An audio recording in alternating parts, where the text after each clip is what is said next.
कहानी की शुरुआत में हम देखते हैं कि घने जंगल के बीच जैरेन अपनी जान बचाने के लिए भाग रहा होता है। उसके पीछे एक विशाल खूंखार अजगर पड़ा होता है जो किसी भी इंसान को पल भर में निगल सकता है। अपनी जान बचाने के लिए जैरेन मजबूरी में अपने मरे हुए दोस्त की लाश को एक जंगली सुअर के शव के साथ बांधकर अजगर के सामने फेंक देता है ताकि वो कुछ देर के लिए उसका ध्यान भटका सके। लेकिन हालत तब और खराब हो जाती है जब भागते वक्त उसकी पीठ पर बंधा सुअर अचानक जिंदा हो जाता है। उसे समझ आ जाता है कि अगर इस जंगल से जिंदा निकलना है तो उस अजगर का अंत करना ही पड़ेगा। इसके कुछ दिन पहले कहानी हमें शहर में ले जाती है जहां डग नाम का एक वेडिंग डायरेक्टर अपने क्लाइंट्स को शादी की वीडियो का प्लान समझा रहा होता है। क्योंकि क्लाइंट्स को हॉरर फिल्में पसंद थीं, इसलिए डग ने उनकी शादी के लिए एक डरावना और थ्रिल से भरा कॉन्सेप्ट तैयार किया था। लेकिन क्लाइंट्स उसका आइडिया तुरंत रिजेक्ट कर देते हैं और कहते हैं कि उन्हें सिंपल और खुशियों से भरी वीडियो चाहिए। दूसरी तरफ ग्रिफ नाम का एक संघर्ष कर रहा एक्टर अपने करियर को बचाने की कोशिश कर रहा होता है। लंबे समय से उसे कोई काम नहीं मिला था, इसलिए वह इस नए रोल को लेकर काफी गंभीर था। लेकिन शूटिंग के दौरान अपनी अजीब एक्टिंग और नकली एक्सेंट की वजह से वह बार बार सीन खराब कर देता है, जिससे परेशान होकर डायरेक्टर उसे सेट से निकाल देता है। स्टूडियो से बाहर निकलते वक्त ग्रिफ की नजर अचानक एक पुरानी मॉन्स्टर फिल्म के पोस्टर पर पड़ती है। तभी उसके दिमाग में एक खतरनाक लेकिन पागलपन भरा आइडिया आता है। उसी दौरान उसे अपने बचपन के दोस्त डग का मैसेज मिलता है जिसमें वो उसे अपनी बर्थडे पार्टी पर बुलाता है। ग्रिफ तुरंत वहाँ पहुँच जाता है। पार्टी में उनके बाकी पुराने दोस्त भी मौजूद होते हैं, केनी और क्लेयर। ये चारों बचपन से ही फिल्मों के दीवाने थे। इसी बीच ग्रिफ अपने नए आइडिया के बारे में दोस्तों को बताता है। वो असली जंगल में जाकर एक रियल मॉन्स्टर फिल्म शूट करना चाहता था ताकि उसकी जिंदगी और करियर दोनों बदल जाएं। पहले तो सबको उसका आइडिया मजाक लगता है, लेकिन धीरे धीरे सभी इस एडवेंचर के लिए तैयार हो जाते हैं। उस रात डग घर लौटता है तो देखता है कि उसका बेटा उन्हीं की पुरानी बनाई हुई फिल्में देख रहा है। ये देखकर उसके अंदर दबी हुई पुरानी भावनाएं फिर जाग उठती हैं। वह उसी रात गाड़ी उठाकर सीधे ग्रिफ के घर पहुंच जाता है और कहता है कि अब वो इंतजार नहीं करेगा, वो इस फिल्म को जरूर बनाएगा। इसके बाद चारों दोस्त पूरी मेहनत के साथ फिल्म की तैयारी में जुट जाते हैं। उनका प्लान था कि वे 3 हफ्तों के लिए अमेजन के खतरनाक जंगलों में जाकर शूटिंग करेंगे। इसके लिए उन्हें एक नाव चाहिए थी, कैमरे चाहिए थे और सबसे मुश्किल काम था एक असली अजगर ढूंढना जो ज्यादा खतरनाक न हो। लेकिन जब उन्होंने खर्चा जोड़ा तो बजट लगभग $25 लाख तक पहुंच गया, जबकि बैंक से उन्हें छोटा सा लोन मिला। पैसों की समस्या के बावजूद डग लगातार 1 हफ्ते तक जाग जाग कर स्क्रिप्ट लिखता रहता है। जब बाकी दोस्त उसकी स्क्रिप्ट पढ़ते हैं तो वे हैरान रह जाते हैं। सभी डग की तारीफ करते नहीं थकते और कहते हैं कि ये उनकी जिंदगी की सबसे बेहतरीन कहानी हो सकती है। अमेजन की खतरनाक यात्रा पर निकलने से पहले डग का बेटा उसे एक खास तोहफा देता है। इसके बाद लगभग 6 घंटे की लंबी यात्रा तय करके चारों दोस्त आखिरकार ब्राजील पहुंच जाते हैं, जहां उनका असली एडवेंचर शुरू होने वाला था। ब्राजील पहुंचते ही केनी उन्हें एक स्थानीय सांप पकड़ने वाले आदमी कार्लोस से मिलवाता है। कार्लोस वही शख्स था जिसके पास वो विशाल अजगर मौजूद था जिसकी उन्हें फिल्म के लिए जरूरत थी। कार्लोस उन्हें अपनी पुरानी जीप तक ले जाता है और रास्ते भर उस अजगर की कहानी सुनाता रहता है। वह बताता है कि कई साल पहले इलाके में गोल्ड माइनिंग का काम चल रहा था और खदानों से निकलने वाला जहरीला पानी नदी में छोड़ा जा रहा था। उसी जहरीले पानी की वजह से ये अजगर मरने की हालत में पहुंच गया था। कार्लोस ने बड़ी मुश्किल से उसकी जान बचाई और धीरे धीरे उसे ठीक किया। लेकिन समय के साथ यही अजगर कार्लोस के लिए पैसे कमाने का जरिया भी बन गया। कुछ देर बाद कार्लोस सबको उस अजगर से मिलवाता है। जैसे ही वह लकड़ी का बड़ा बॉक्स खोलता है, अंदर मौजूद विशाल सांप को देखकर सभी की हालत खराब हो जाती है। ग्रिफ तो डर के मारे पीछे हट जाता है। तभी कार्लोस एक और डरावनी बात बताता है। वह कहता है कि जंगल में इस सांप से भी 5 गुना बड़े अजगर मौजूद हैं। अगर कभी उनका सामना उन राक्षसी सांपों से हो जाए तो लड़ने की कोशिश मत करना, क्योंकि एक बार अजगर अपने शिकार को लपेट ले तो कुछ ही सेकंड में उसकी सांसें बंद हो जाती हैं। कार्लोस की बातें सुनकर सभी दोस्तों के चेहरे का रंग उड़ जाता है, लेकिन अब उनके पास पीछे हटने का मौका नहीं था। उसी समय शहर के एक छोटे से बार में एक रहस्यमयी महिला भागती हुई अंदर आती है। उसके पीछे 2 खतरनाक आदमी पड़े होते हैं। वह बड़ी चालाकी से लोगों की भीड़ का फायदा उठाकर उनसे छिप जाती है। तभी उसकी नजर काउंटर पर रखी एक नाव की चाबी पर पड़ती है। मौका देखकर वह चुपके से चाबी उठा लेती है और तुरंत वहां से निकल जाती है। दूसरी तरफ कार्लोस सबको लेकर एक टूरिस्ट बोट पर पहुंचता है। वह अजगर वाले बड़े बॉक्स को जहाज के नीचे बने कार्गो हिस्से में रख देता है, लेकिन किसी का ध्यान इस बात पर नहीं जाता कि बॉक्स नीचे रखते वक्त उसका ढक्कन थोड़ा सा खुल गया था, यानी वो खतरनाक अजगर अब पूरी तरह बंद नहीं था। तभी वहाँ एक रहस्यमयी लड़की आती है जो खुद को अन्ना बताती है। अन्ना कहती है कि वह जहाज के कप्तान की बेटी है और उसके पिता का एक्सीडेंट हो गया है, इसलिए अब वो यात्रा पर नहीं जा पाएंगे। वह उन्हें पैसे वापस करने की बात करती है और कहती है कि वे कोई दूसरी नाव ढूंढ लें। लेकिन समस्या ये थी कि उस इलाके की बाकी सभी नावें पहले से बुक थीं। ऐसे में उनके पास कोई दूसरा रास्ता नहीं बचता। डग और बाकी दोस्त अन्ना से कोई और उपाय पूछ ही रहे होते हैं कि तभी अन्ना की नजर दूर खड़े उन दो खतरनाक आदमियों पर पड़ती है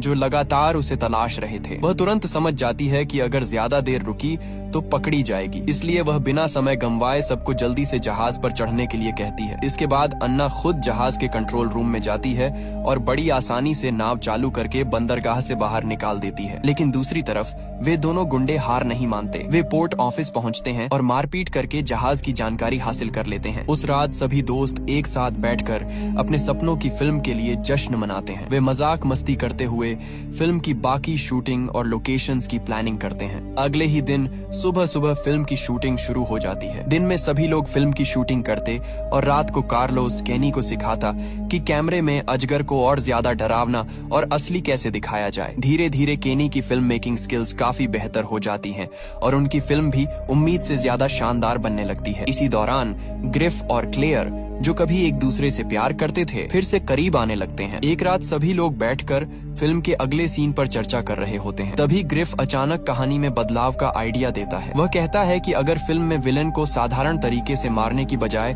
बायोलॉजिस्ट और स्नेक हंटर मिलकर उसे जोरदार तरीके से खत्म करें तो सीन ज्यादा रोमांचक लगेगा। केनी को यह आइडिया तुरंत पसंद आ जाता है, लेकिन क्लेयर को लगता है कि ऐसा करना बहुत रिस्की होगा। धीरे धीरे उनकी चर्चा मजाक और पुरानी यादों में बदल जाती है। लेकिन उसी समय अन्ना एक कोने में चुप बैठी रहती है। उसे लगातार डर था कि उसका पीछा करने वाले लोग कभी भी यहाँ पहुँच सकते हैं। उधर किसी को पता नहीं चलता कि उसी रात अजगर अपने बॉक्स से बाहर निकल चुका है। वह चुपके से जहाज के अंदर घूमते हुए क्लेयर के कमरे तक पहुंच जाता है। लेकिन अजीब बात ये थी कि वह उस पर हमला नहीं करता और धीरे धीरे ग्रिफ के कमरे की तरफ बढ़ जाता है। जैसे ही ग्रिफ को कुछ हलचल महसूस होती है, वह डर के मारे चीख पड़ता है। हंगामा सुनकर बाकी लोग भी वहां पहुंच जाते हैं। बड़ी मुश्किल से कार्लोस उस अजगर को दोबारा काबू में करके बॉक्स में बंद करता है और सबको भरोसा दिलाता है कि अब ऐसा दोबारा नहीं होगा। हालांकि इस घटना के बाद सभी के मन में डर बैठ चुका था। अगली सुबह शूटिंग फिर से शुरू होती है। आज ग्रिफ को पहली बार असली अजगर के साथ क्लोज सीन शूट करना था, लेकिन जैसे ही सांप उसके करीब आता है, ग्रिफ डर के मारे भागकर सीधे डग के पीछे छिप जाता है। वह बार बार कहता है कि सीन बदल देना चाहिए, लेकिन डग उसे समझाता है कि कार्लोस सब संभाल लेगा और कोई खतरा नहीं है। मजबूरी में ग्रिफ हिम्मत जुटाकर शूटिंग जारी रखता है। लेकिन उसी रात एक और अजीब घटना होती है। कार्लोस अपने पुराने मरे हुए अजगर की याद में एक अजीब सा शोक समारोह करता है, जहां बाकी लोग भी उसका साथ देते हैं। दूसरी तरफ दूर जंगल में छिपा एक गुंडा दूरबीन से इन सब पर नजर रख रहा होता है। लेकिन अचानक अंधेरे से कोई विशाल चीज निकलती है और उसे पानी के अंदर घसीट ले जाती है। कुछ ही सेकंड में पूरा इलाका फिर से शांत हो जाता है। इधर ग्रिफ शराब की 2 बोतलें लेकर कार्लोस के कमरे में पहुंचता है और दोनों धीरे धीरे खुलकर बातें करने लगते हैं। उनकी पुरानी गलतफहमियां खत्म हो जाती हैं और फिर दोनों अचानक रात में जंगल के अंदर असली विशाल अजगर ढूंढने निकल पड़ते हैं। शुरुआत में कार्लोस आगे आगे रास्ता दिखाता है, लेकिन डरपोक ग्रिफ हर छोटी आवाज से घबराने लगता है। तभी एक पल के लिए उसका ध्यान भटकता है और वह कार्लोस से अलग हो जाता है। घबराकर वह तुरंत जहाज पर वापस भाग जाता है ताकि बाकी लोगों को मदद के लिए बुला सके। लेकिन दूसरी तरफ कार्लोस अकेला जंगल के गहरे हिस्से में पहुंच चुका था। वह एक फ्लेयर जलाकर आसपास देखने की कोशिश करता है। तभी अचानक अंधेरे से कोई विशाल परछाई निकलती है और उसे पानी के अंदर खींच ले जाती है। जब काफी देर तक कार्लोस वापस नहीं लौटता तो डग और बाकी लोगों को चिंता होने लगती है। पहले वे तय करते हैं कि अगर 1 घंटे के अंदर कार्लोस नहीं आया तो सभी मिलकर उसे ढूंढने जंगल में जाएंगे। लेकिन धीरे धीरे बेचैनी इतनी बढ़ जाती है कि वे इंतजार ही नहीं कर पाते। सभी लोग जल्दी जल्दी हाथ में जो भी हथियार मिलते हैं, डंडे, चाकू और टॉर्च लेकर घने जंगल के अंदर उतर जाते हैं। ग्रिफ उन्हें उस जगह तक ले जाने की कोशिश करता है जहां वह कार्लोस से बिछड़ा था, लेकिन अंधेरा इतना ज्यादा था कि कुछ ही देर में वे रास्ता भटक जाते हैं। जंगल में भटकते हुए उन्हें अचानक एक पुरानी पीली रंग की मोटर होम दिखाई देती है। क्लेयर धीरे धीरे दरवाजा खोलकर अंदर जाती है,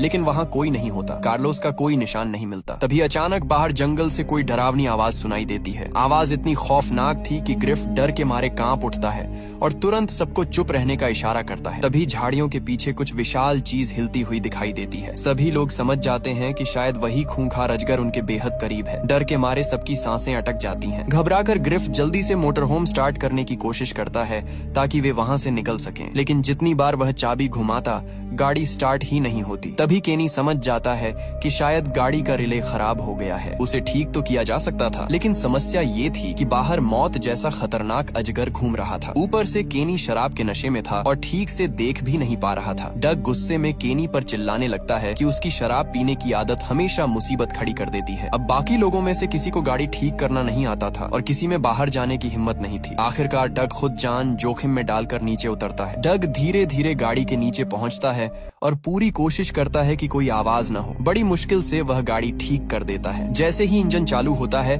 ग्रिफ तुरंत एक्सीलेटर दबाकर वहां से भाग निकलता है, लेकिन उनकी मुसीबत यहीं खत्म नहीं होती। कुछ ही देर बाद पीछे से 2 मोटरसाइकिलें तेज रफ्तार में उनका पीछा करने लगती हैं। केनी सोचता है कि शायद ये लोग उनकी मदद करने आए हैं और ग्रिफ से गाड़ी रोकने को कहता है, लेकिन अन्ना तुरंत उसे रोक देती है। अन्ना डरते हुए बताती है कि ये लोग साधारण इंसान नहीं बल्कि खतरनाक तस्कर और अवैध शिकारी हैं, जो अपने इलाके में आने वाले किसी भी इंसान को जिंदा नहीं छोड़ते। उसकी बात खत्म होते ही पीछे से मोटरसाइकिल सवार उन पर गोलियां चलाना शुरू कर देते हैं। अन्ना तुरंत गाड़ी में रखी एक राइफल निकाल लेती है और जवाबी फायरिंग शुरू कर देती है। अचानक जंगल के बीच भयंकर गोलीबारी शुरू हो जाती है। इस दौरान केनी डरने की बजाय अपना फोन निकालकर पूरी घटना रिकॉर्ड करने लगता है, क्योंकि उसे लगता है कि ये फुटेज उनकी फिल्म को और भी असली बना सकती है। कुछ ही देर में अन्ना अपनी शानदार निशानेबाजी से सभी हमलावरों को खत्म कर देती है, लेकिन जब सब लोग राहत की सांस लेकर वापस नाव की तरफ बढ़ रहे होते हैं, तभी अन्ना का पीछा कर रहा वो खतरनाक आदमी अचानक सामने आ जाता है। वह बंदूक तानकर पूछता है कि अन्ना कहाँ है, लेकिन इससे पहले कि वह कुछ कर पाता, अन्ना पीछे से हमला करके उसे बेहोश कर देती है। मौका मिलते ही सभी लोग जल्दी से नाव लेकर वहाँ से निकल जाते हैं। खतरे से बचने के बाद अन्ना डग और उसके दोस्तों से कहती है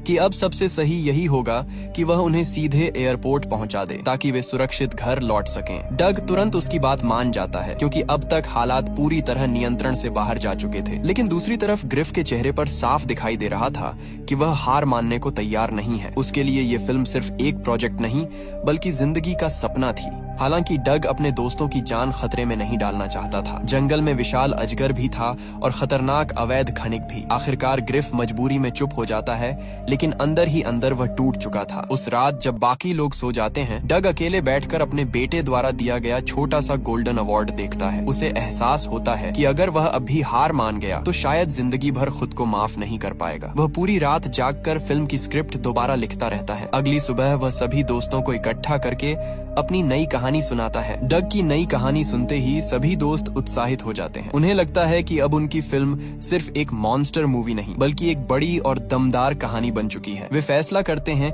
कि चाहे जो भी हो जाए, इस बार वे अपने अधूरे सपने को पूरा करके ही रहेंगे। डग अन्ना को भी फिल्म में एक नया रोल ऑफर करता है। हैरानी की बात ये थी कि अन्ना कैमरे के सामने बेहद शानदार एक्टिंग करती है। उसकी हर परफॉर्मेंस इतनी नेचुरल लगती है कि सभी लोग प्रभावित हो जाते हैं। लेकिन तभी कहानी में एक नया मोड़ आता है। शूटिंग के दौरान अचानक 2 बड़ी नावें उनके जहाज के पास से गुजरती हैं। पहली नजर में ऐसा लगता है कि शायद कोई और फिल्म यूनिट भी जंगल में शूटिंग कर रही है, लेकिन क्लेयर और केनी एक दूसरे की तरफ देखकर समझ जाते हैं कि मामला कुछ और है। जब उन बड़ी नावों के लोगों को फिल्म के बारे में बात करते सुना जाता है तो डग और बाकी दोस्तों को शक होने लगता है। तभी डग अचानक ग्रिफ से सीधा सवाल पूछता है, क्या उसने सच में फिल्म के राइट्स खरीदे थे? कुछ पल की खामोशी के बाद सच्चाई सामने आ जाती है। ग्रिफ ने शुरुआत से ही सबसे झूठ बोला था। उसके पास किसी फिल्म का कोई अधिकार नहीं था। वह सिर्फ अपने दोस्तों को इस खतरनाक सफर पर लाने के लिए झूठी कहानी बना रहा था। ये सुनते ही डग का गुस्सा फूट पड़ता है। वह चीखते हुए कहता है कि उसने इस फिल्म के लिए अपनी जान तक दांव पर लगा दी, जबकि ग्रिफ ने उसे शुरू से बेवकूफ बनाया। इतने सालों की दोस्ती और भरोसा एक पल में टूट जाता है। गुस्से में डग उसी वक्त ग्रिफ को फिल्म से निकाल देता है। दूसरी तरफ ग्रिफ भी जिद में आ जाता है। क्लेयर उसे रोकने की बहुत कोशिश करती है, लेकिन वह किसी की नहीं सुनता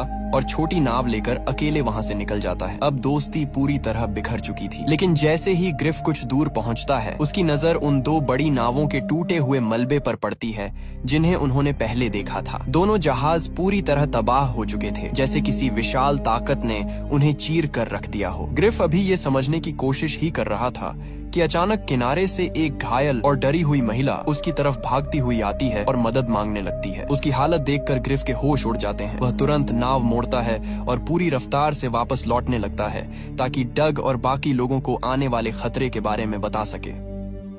उधर दूसरी तरफ डग और बाकी लोग अब भी अनजान थे कि मौत उनकी तरफ बढ़ रही है। डग एक खूबसूरत जगह देखकर वहां कुछ सीन शूट करने का फैसला करता है, लेकिन क्लेयर कहती है कि पहले ग्रिफ को ढूंढना जरूरी है। दोनों के बीच बहस चल ही रही होती है कि अचानक अन्ना बंदूक निकालकर सब पर तान देती है। वह उन्हें जबरदस्ती नाव से नीचे उतरने का आदेश देती है। सभी लोग हैरान रह जाते हैं क्योंकि जिस अन्ना पर उन्होंने भरोसा किया था वही अब उनके खिलाफ खड़ी थी। जब ग्रिफ वापस जहाज पर पहुंचता है तो वहां कोई नहीं होता। पूरी नाव खाली पड़ी थी, सिर्फ एक छोटी बोट किनारे लगी थी जिसमें एक राइफल रखी हुई थी। वहीं दूसरी तरफ अन्ना डग, केनी और क्लेयर को जंगल के अंदर बनी एक झोपड़ी तक ले जाती है। वहाँ वह उन्हें पानी के अंदर छिपे बैग निकालने को कहती है। जैसे ही डग बैग खोलता है उसके अंदर चमकता हुआ सोना देखकर सब दंग रह जाते हैं। अब सच सामने आता है कि अन्ना सिर्फ नाव चलाने वाली लड़की नहीं बल्कि अवैध सोने की तस्करी करने वाले गिरोह का हिस्सा थी। धोखे से भड़का डग गुस्से में सोने से भरा एक बैग वापस पानी में फेंक देता है। तभी अचानक वही खतरनाक आदमी वहां पहुंच जाता है जो पहले से अन्ना का पीछा कर रहा था। वह बंदूक तानकर अन्ना को हथियार नीचे रखने को कहता है, लेकिन फिर वह खुद को सरकारी एजेंट बताता है। उसका कहना था कि वह सरकार की तरफ से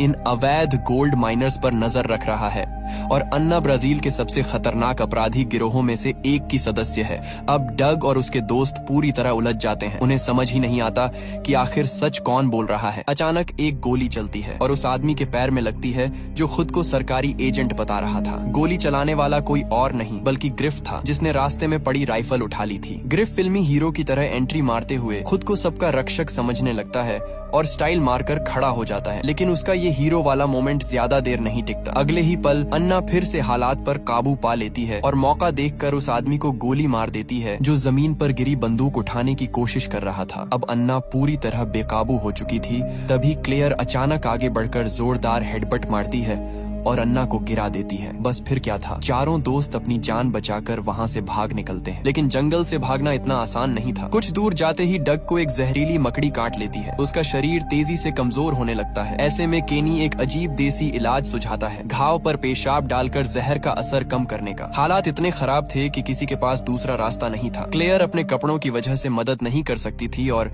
ग्रिफ कई दिनों से पानी की कमी की वजह से खुद बुरी हालत में था। आखिरकार ये शर्मनाक जिम्मेदारी केनी को निभानी पड़ती है। बड़ी मुश्किल से वे डग की हालत थोड़ी संभाल पाते हैं, लेकिन सभी समझ चुके थे कि उसकी जान अभी भी खतरे में है। इसी दौरान डग टूटे हुए दिल से ग्रिफ से माफी मांगता है। वह स्वीकार करता है कि सालों पहले उसे ग्रिफ को अपने साथ लॉस एंजलिस ले जाना चाहिए था। दूसरी तरफ ग्रिफ भी रोते हुए मानता है कि फिल्म के राइट्स को लेकर उसने सबसे झूठ बोला और अपने दोस्तों का भरोसा तोड़ा। इतने सालों की नाराजगी और दर्द आखिरकार बाहर आने लगता है, लेकिन क्लेयर समझ जाती है कि अगर वे वहीं रुके रहे तो कोई भी जिंदा नहीं बचेगा। इसलिए वह जबरदस्ती सबको आगे बढ़ने पर मजबूर करती है। काफी देर तक भटकने के बाद वे लोग एक ऊंची जगह पर पहुंचते हैं जहां से जंगल का थोड़ा साफ नजारा दिखाई देता है। केनी दूरबीन निकालकर सुरक्षित रास्ता ढूंढने की कोशिश करता है। तभी आसपास झाड़ियों में कुछ अजीब आवाजें सुनाई देने लगती हैं। डरते हुए ग्रिफ आगे बढ़कर देखता है और जो नजारा उसके सामने आता है उसे देखकर उसके होश उड़ जाते हैं। वहाँ कई जानवरों की सड़ी हुई लाशें पड़ी थीं, जिनमें एक मरा हुआ जंगली सुअर भी था। सभी समझ जाते हैं कि ये विशाल अजगर का खाना जमा करने का ठिकाना है। अब उनके पास बचने का सिर्फ एक ही रास्ता था, किसी तरह अजगर का ध्यान भटकाना। मजबूरी में वे डग के बेहोश शरीर और मरे हुए सुअर को चारे की तरह इस्तेमाल करने का फैसला करते हैं। जैसे ही केनी सब सेट करता है,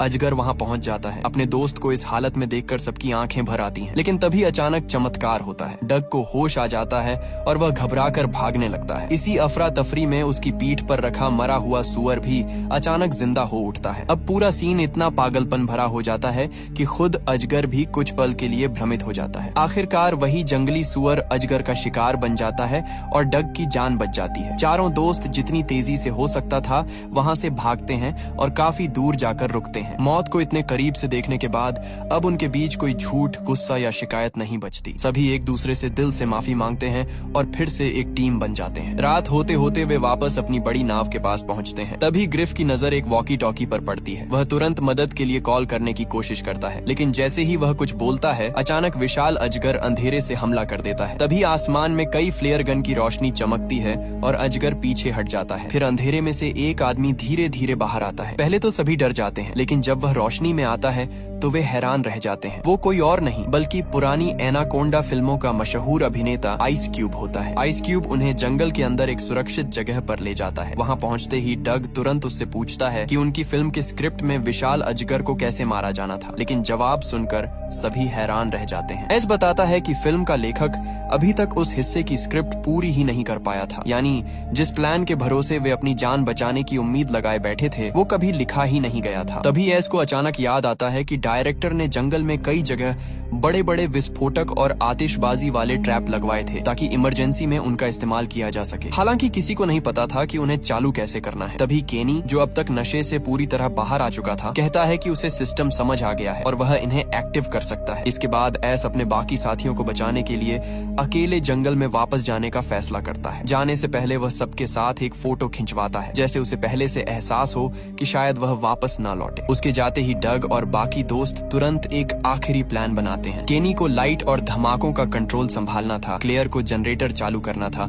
और ग्रिफ को विस्फोट का रिमोट दिया गया। वहीं डग खुद गाड़ी चलाकर उस विशाल अजगर को तय किए गए जाल की तरफ खींचने वाला था। प्लान बेहद खतरनाक था क्योंकि इसमें जरा सी गलती का मतलब सीधी मौत था। सारी तैयारियां पूरी होने के बाद ग्रिफ जंगल की तरफ मुंह करके जोर जोर से चिल्लाने लगता है ताकि अजगर बाहर आ जाए, लेकिन तभी अचानक वो दानव जैसी विशाल सांप साइड से हमला कर देता है। अगर डग एक सेकंड भी देर करता तो वहीं खत्म हो जाता। वह पूरी स्पीड से गाड़ी मोड़ता है और किसी तरह उस हमले से बच निकलता है। दूसरी तरफ क्लेयर और केनी जान जोखिम में डालकर बिजली का सिस्टम ठीक करने में जुटे रहते हैं। आखिरकार जनरेटर चालू हो जाता है और पूरा इलाका रोशनी से जगमगा उठता है। अब विशाल अजगर पूरी तरह गुस्से में डग की गाड़ी का पीछा करने लगता है और धीरे धीरे उसी जगह पहुंच जाता है जहां विस्फोटक लगाए गए थे। जैसे ही अजगर जाल के बीच पहुंचता है, केनी चिल्लाकर ग्रिफ को इशारा देता है। ग्रिफ बिना देर किए बटन दबा देता है। अगले ही पल पूरा जंगल एक जोरदार धमाके से कांप उठता है। आग की लपटें आसमान तक पहुंच जाती हैं और ऐसा लगता है कि उस विस्फोट ने विशाल अजगर को खत्म कर दिया है। चारों दोस्त राहत की सांस लेते हुए वहां से भागने लगते हैं, लेकिन तभी जलती हुई आग के बीच से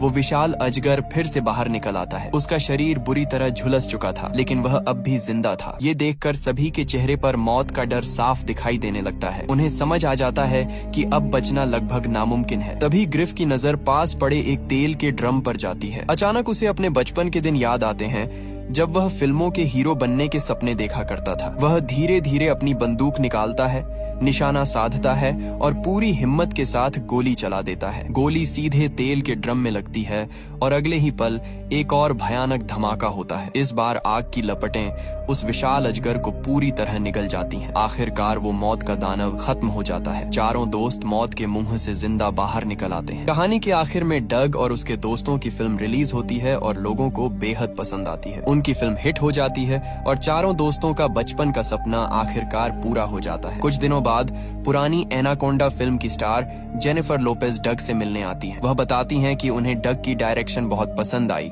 और वो चाहती हैं कि डग अगली एनाकोंडा फिल्म डायरेक्ट करे। ये सुनते ही डग खुशी के मारे बेहोश हो जाता है। इसी के साथ कहानी का सुखद अंत हो जाता है। वीडियो पसंद आई हो तो इसे लाइक करें और चैनल को सब्सक्राइब करना बिल्कुल मत भूलिए। हम फिर मिलेंगे एक और नई और दिलचस्प कहानी के साथ। तब तक अपना ख्याल रखिए। बाय।